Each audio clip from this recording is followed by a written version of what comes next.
Today I'm going to show you how you can analyze a formula, partial portions of a formula, to see where an error is occurring or to see what values exist.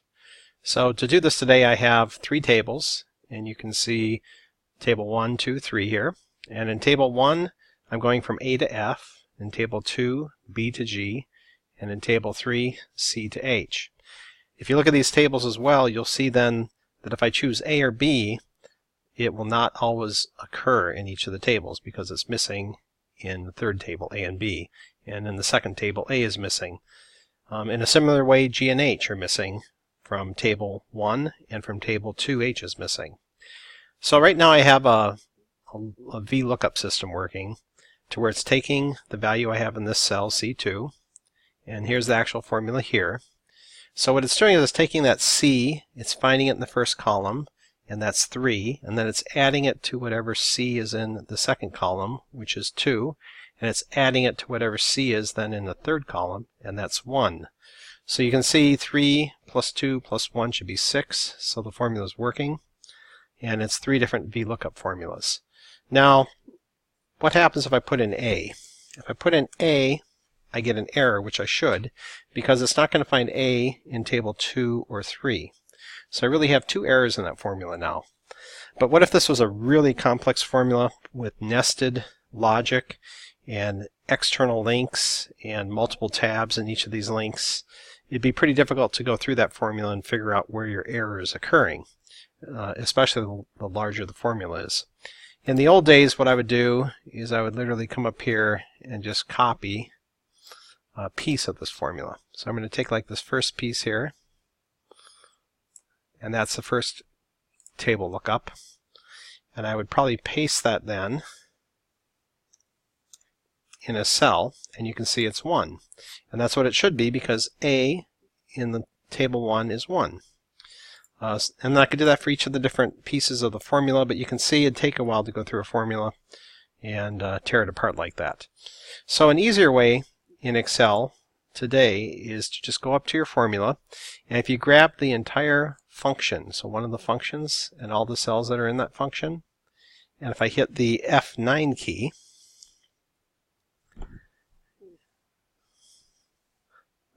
you'll see that it gave me a 1, and that's the value of that lookup. Now I can come back up to the formula, and I hit escape to get out of that, and if I come back up to the formula, and if I hit F9 again, you'll see I get a #NA. So that tells me that second component has an error in it, and that's one of my errors.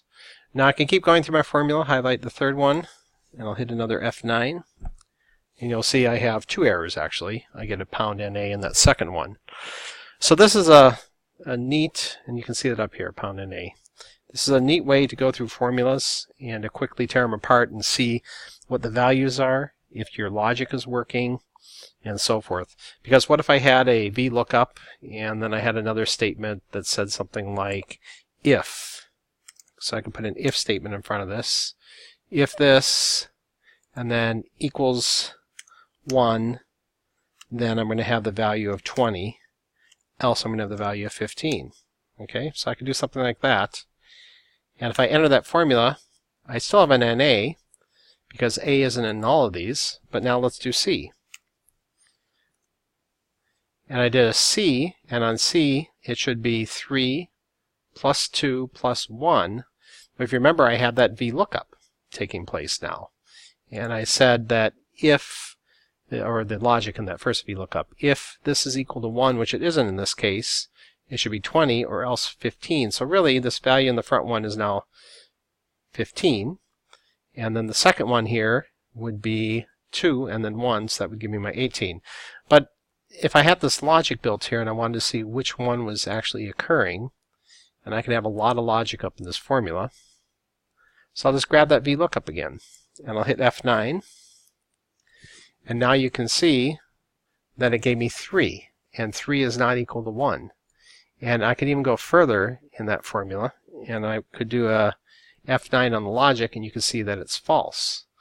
And a true would give me the first statement in that if, and a false the second, so the function is working perfectly. So this is an easy way, once again, F9, to look at formulas in the formula bar there and see what the different pieces and parts are and actually analyze a formula kind of in situ.